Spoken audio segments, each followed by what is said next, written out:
Welcome to the Her Story Circle podcast, the podcast that brings you the extraordinary tales of everyday women who are changing the world. I'm your host, Gertrude Mache, and I'd like to acknowledge traditional custodians of the land on which we meet today. I also like to pay my respects to elders, past, present, and emerging. Every week, we dive into the lives, challenges, and triumphs of women from all four corners of the globe. We're here to inspire, enlighten, and connect, sharing stories that uplift and empower. So grab a cup of coffee, settle in, and join us as we explore the incredible journeys of women shaping our future. This is Her Story, where every woman's voice matters. Hello, everybody, and welcome back to the Her Story Circle. This is Gertrude Mache here in beautiful Melbourne, Australia.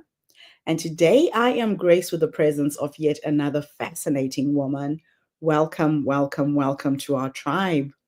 Please tell everybody your full name, where you're based, and share your story with us today.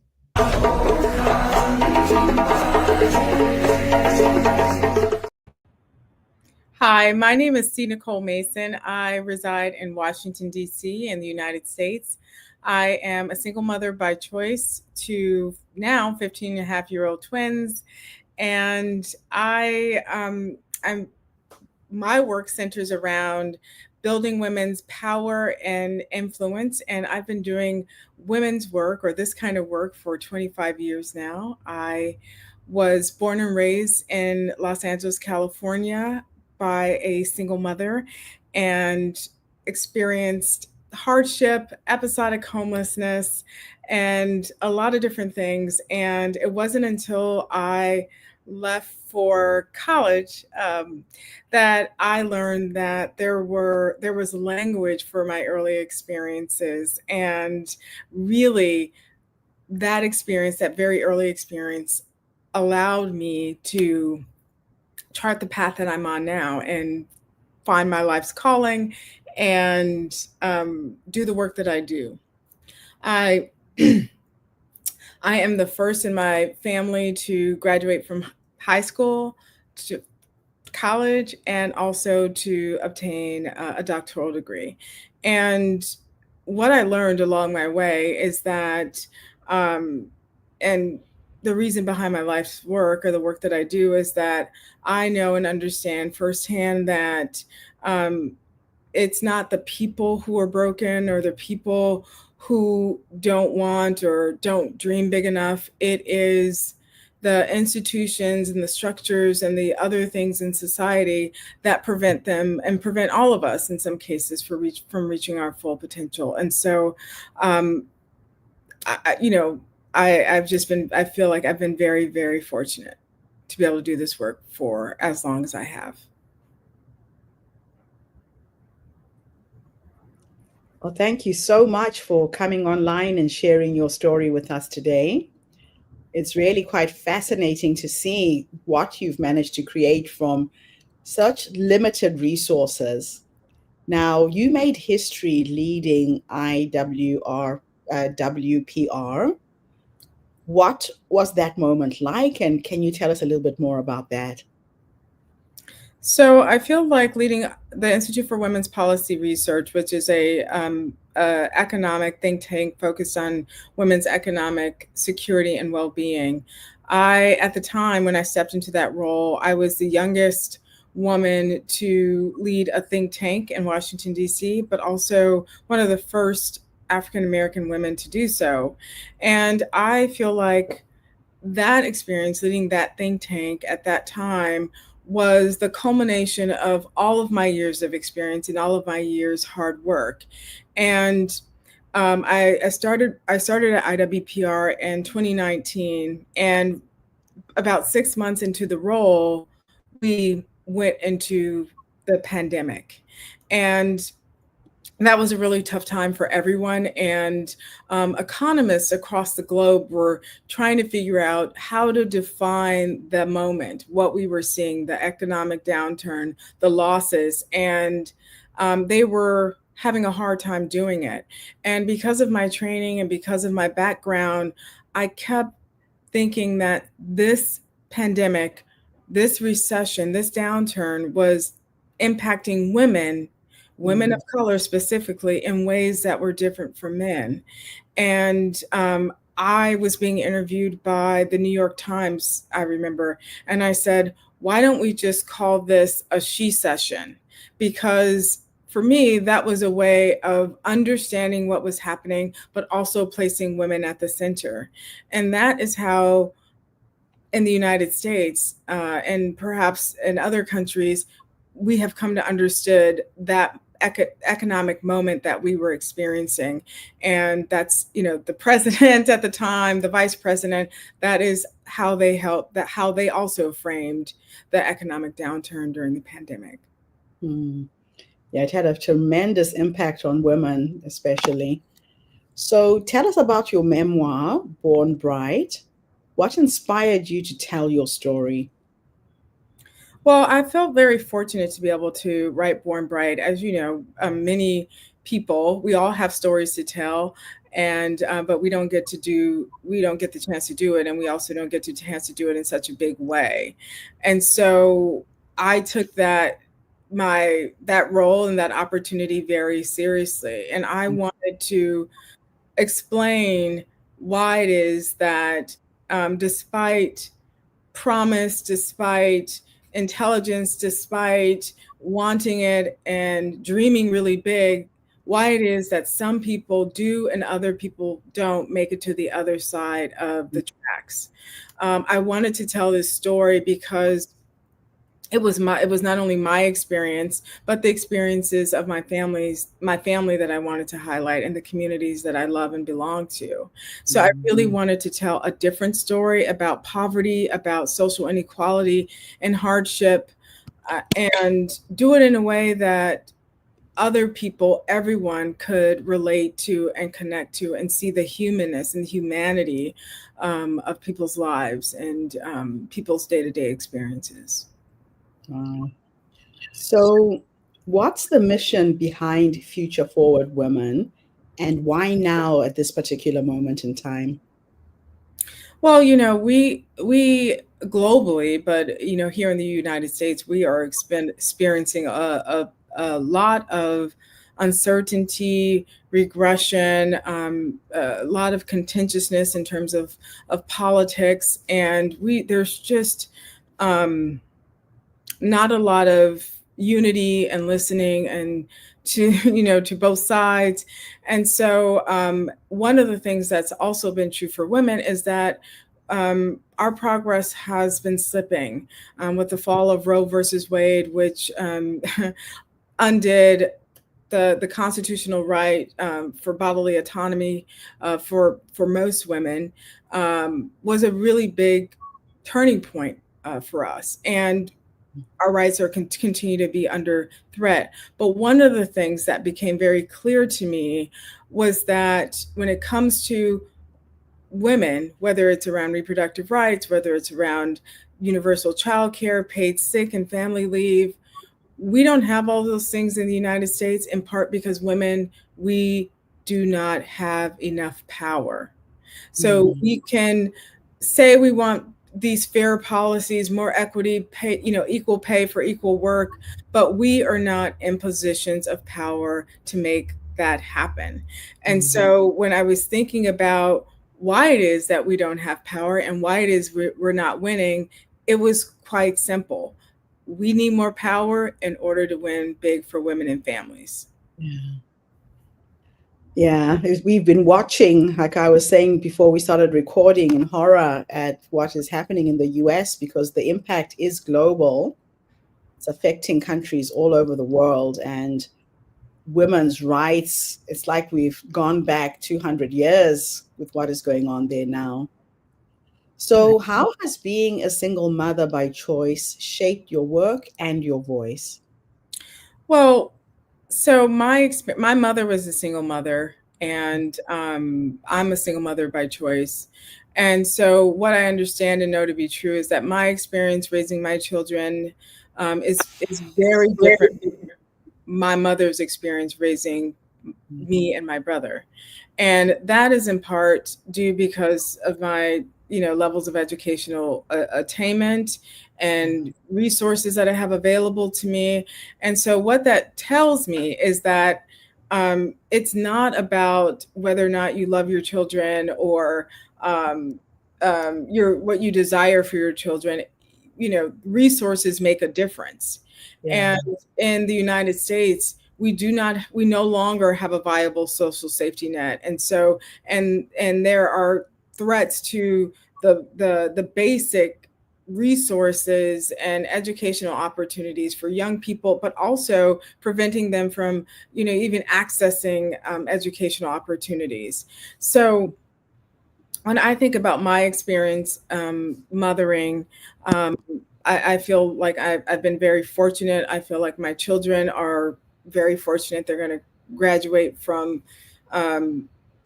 high school soon and go on to college. They come home to food in the refrigerator, a peaceful home, and all that is in part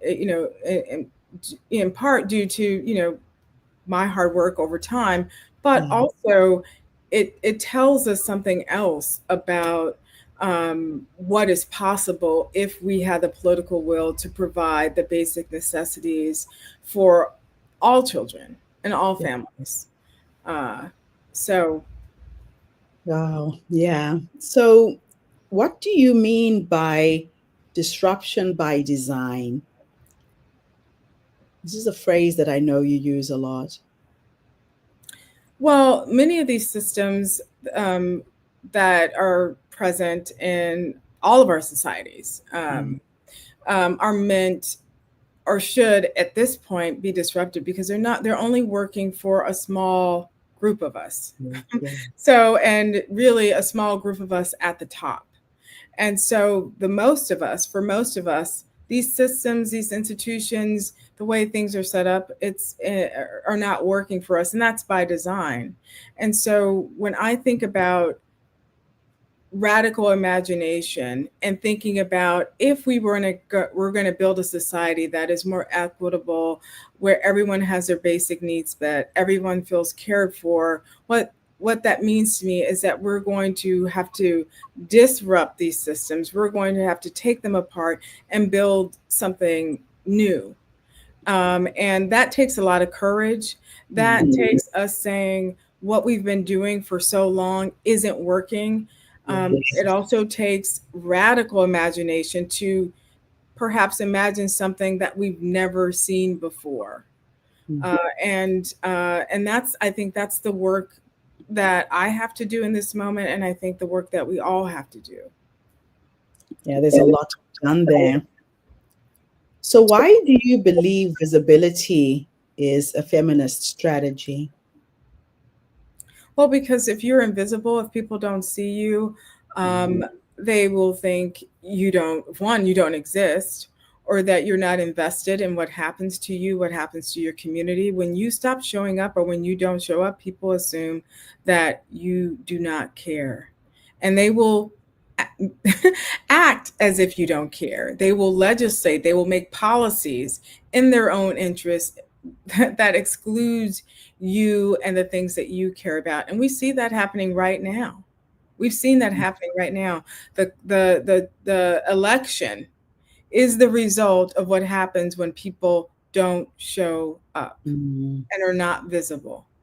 And while our current administration in the US has only been in power for less than a year, the destruction, the harm that has been done from the collapse and taking apart USAID to the federal mass firings to, all the things, the list is long.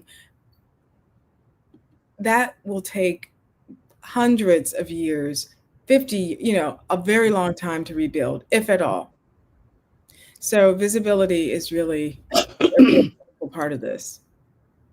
So, what do you think is misunderstood about equity work? I think the biggest misconception and the one that's the misinformation that's floating around now is that I think there's two big things. The first big thing is that if you if you correct past discrimination, or you recognize that there's a group that's been disproportionately harmed because of their race or gender, their sexual orientation or identity, that somebody is going to lose because of that. Like, there's not enough to go around. So if I give to you, that means that I get less. And that's not how this works. That's not how that's not how it works. It's not a pie. Um, and but if you believe that, you have to know that perhaps you're taking more than your fair share of said pie. And you don't want to share the resources, or you're hoarding more than your fair share.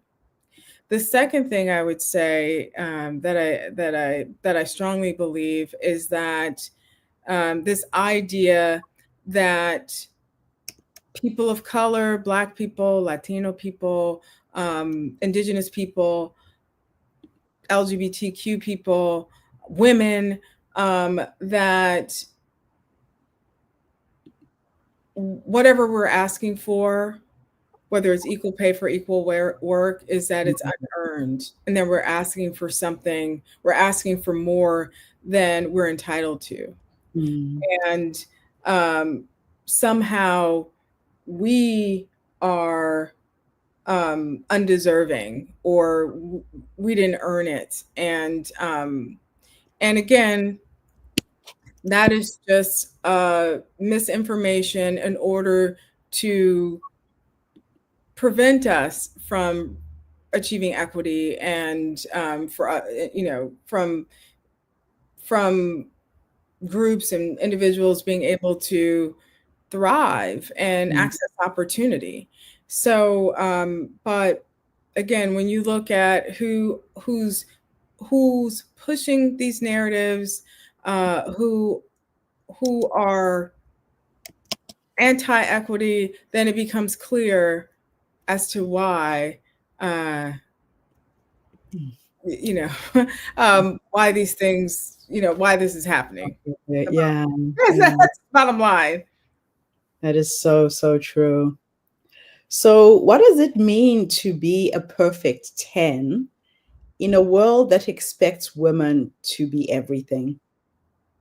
So, when I was thinking about the title for my newsletter, where I write about women and gender issues, I wanted to be ironic, because there is this idea, especially in this social media world, then where everything has to be perfect, the idea that women have to be perfect.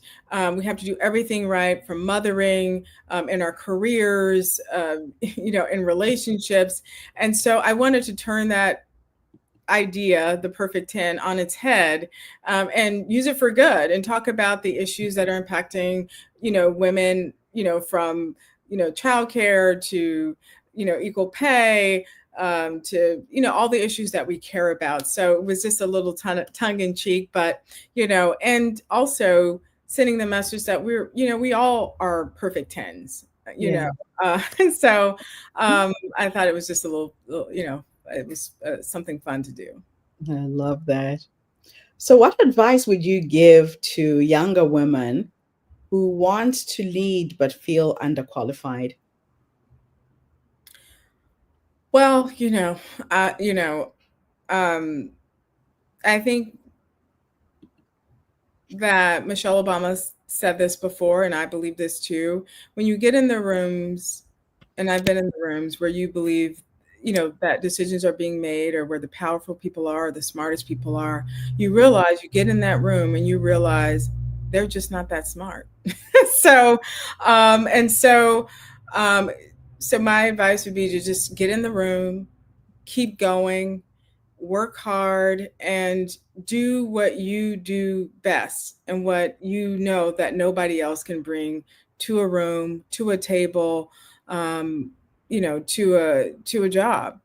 And for me, that's even when I'm feeling less confident about the room I walk into, I just remember that I'm bringing something that no one else in this room, as far as I know, is bringing, and that straightens me up. I love that. That's a really good thing to remember. So, how do you balance advocacy, leadership, and motherhood? Well,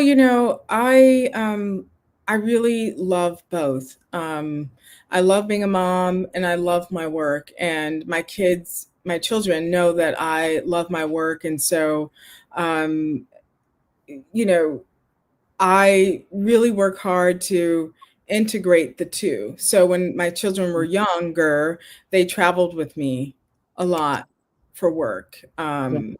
And as they got older, not as much, but they are very aware of the work that I do. And I just lately, I mean, there have been moments where I have not had great balance. So I want to be very clear about that, where I've worked around the clock and, you know, but I think these days, what I know for sure is that I'm not doing open heart surgery. So the work is going to be there. And my children need me. And, you know, so I really work to carve out time for my family on the weekends. We eat dinner together more often now, and I'm always like, how's your day, what's going on in your life? And I think that's really important to do, do in my personal life, but also in my professional life as well, Right. remembering the why, and what I want to get out of the work, in the same way thinking about what kind of children I would like to raise and keeping that first and foremost. I love it. So, what barriers still exist for Black women in policy and politics? Well, if I were going to give one answer today, it's credibility. We are some of the smartest people in any room. And this is not just me talking, this is statistically speaking. Black women are most often the most educated, the most qualified person in any room, in most rooms. But they are doubted, they are questioned, but they're the first people when things get really bad or when something's falling apart. They're the Yeah. first people they come to get to fix it. So that, in fact, is what breaks my heart. Actually, that it Mhm. really does break my heart because um, we work really hard. We're very committed to whatever we're doing and Yeah. do it with excellence. But sometimes we don't get the credit. Sometimes we're treated really poorly. And we're not given the credibility or the accolades for the work that we do, and we Mhm. again do with excellence. So yeah, so that's what I would say. How do you define power and how do we share it more equitably? So I think I have two definitions of power. Mhm. One is a personal definition, and I believe that power comes from within and then radiates out.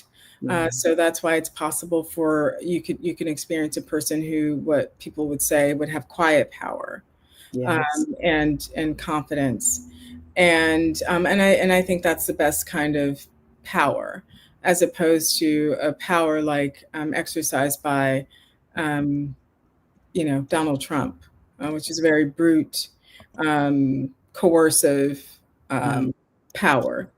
Um, and and I think that at the end of the day, the power that comes from the within, the power that comes from um, lifting other people up and bringing people together, I think at the end of the day, that kind of power wins out. Yeah. Um, and The other kind of power, which I think we're talking about, I talk a lot about in my work, is like political and social power and Hmm. cultural power. And again, when I think about women, low income people, poor people, people who are more often on the margins, I keep coming back to we need all of that kind of power in spades for us to win. Yeah. And by win, I just, people say or ask me, they say, well, what are you doing this for? Like, why do you do this? Like, you could be working in corporate America. You could be doing anything, Yes. and like, what do you want at the end of the day? Like what is this all about? And I think that at the end of the day, it's about joy. It's about dignity, people living with dignity, and Mm. people being able to live in this world and have their basic needs met and be free from harm and violence. Like these are very basic things. Like I don't think anybody would disagree with any of these things. We all Mm. want joy, we all want to live in dignity, and we all want to be free, of harm and violence. And Yeah. we want to be with the people that we love. That's it. That is so So true. that's it. That's all we want. So being able to harness power for us, for everyone to be able to do that, I think is our ultimate goal, or should be our ultimate goal. All of Yeah. us. Yeah. So, what role do you think men should play in feminist movements? Well, that's a really good question. And it's actually the focus of my forthcoming book that I'm in the process of writing. Okay. Because I believe that one of the things that has hobbled the feminist movement, but also progress in general, is the fact that we have not been able to bring men in, or men have been reluctant to come in. So I don't want to, we didn't exclude them. They were not here. They did not come in. So I do think that men have a role to play, just like I believe that there's been no social movement that has been successful in the history Mm. of the United States, but I think if we look globally, we'll find this too, where it wasn't a rainbow coalition of people, men, women, white, black, gay, straight. It takes everyone To to come to really the to come table. together and move, toward a larger goal, or towards progress. And I believe that. And so um, I believe that we need men, we need rich people, we need poor people, we need everybody all moving towards the same goal, all thinking the same way, and you know, doing the work in their respective communities where Mm. wherever they may be. Yeah, that is so true. Until we start bringing men to the table, we are talking to ourselves, really. Right, It's something that we can't win on our own as women. right. So, my last two questions for you are a bit of a thought experiment. In the first one, I'm going to teleport you back to the past. And we are going to go and have a conversation with the younger you, the young woman who decided to go into the world and make a difference for the status of women and children. If we could go back and give her three nuggets of wisdom based on what life has taught you up until this point, what would those three nuggets of wisdom be? What would you have wanted somebody to have told you before you started this journey? So three nuggets of what kind of advice? Well, I would three things. I would say just keep going, swim in your own lane. So I think that's really important. And I tell my daughter that, like, it doesn't matter what the people around you are doing. The only competition that you have is yourself. So swim in your own lane. Um, the second thing is, like I said, to just keep going. And I say that when things get hard, or a door closes, or you have a setback, that keep going, and you'll get there wherever you're going, whatever your goal is. If you just keep going, you get up, you will get there. The third thing I would tell myself, my younger self, is that And the words of the great Maya Angelou, when people show you who they are, you should believe them. And those three things, those three things. I love that last one. That is very, very true and something we all need to remember. Last question is futuristic, and I'm going to teleport you into the future this time. And we are going to go and sit with a 90-year-old you. Maybe she's sitting in her rocking chair surrounded by her children and her grandchildren, or maybe she's on the dance floor advocating at a rally somewhere. If we could go and meet this wise woman who has led you up until this point, what will you say to her when you finally meet her? If I meet my 90-year-old self, I'm going to first say, you look good, you look amazing. So let's start there. And then the second thing I'm going to tell her is, job well done. And you've lived, it's a life well lived. And yeah, and I'll probably be sitting on some beach and still doing my good work, still doing writing, but living in joy. I love that. And that will be your legacy. I love asking women that last question because a lot of women don't realize that the wise woman is already in them, that she is that quiet voice that tells you to get up and advocate, say yes, say no. But we look outside of ourselves for answers all the time instead of going within. And it sounds to me like you're very in tune with her. I play with the energy of who I am becoming. When I get stuck sometimes, when I'm doing my advocacy work, I go into my meditation and prayers and I ask her questions.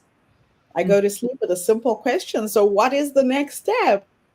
And I sleep on that. And then I wake up, I'm in the shower the next day, and it's like magic. The solution comes to me because our minds don't stop processing everything we're working through, right? Right. We don't have to go outside of ourselves to find the solutions.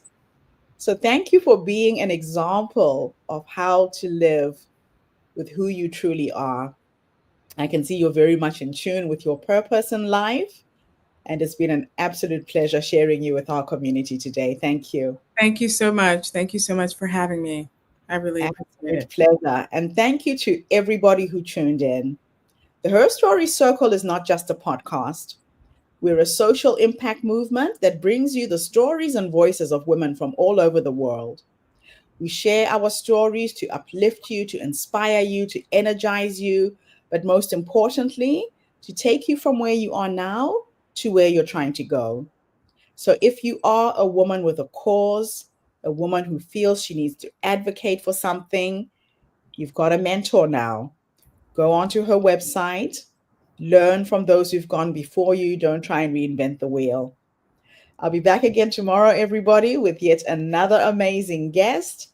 In the meantime, have a fantastic day, morning, or evening, wherever you are in the world. And bye for now. And Nicole, thanks again for the interview. Thank you so much, Gertrude. Bye for now, everybody.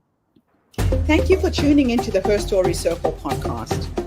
I hope today's story has inspired you to believe in the power of our stories and the difference you can make in the world when you use your voice. I'm Gertrude Mache, and it's been an honor to share this space with you, where voices from all walks of life come together to weave a rich tapestry of diverse perspectives. Don't forget to subscribe, rate, and review our podcast to help us share these stories with more listeners. Follow us on social media by looking for the Her Story Circle podcast for more updates. And join us tomorrow for another episode filled with courage, resilience, and empowerment. Remember, your story matters, and together we're building a stronger, more inclusive world. Until next time, keep making her story.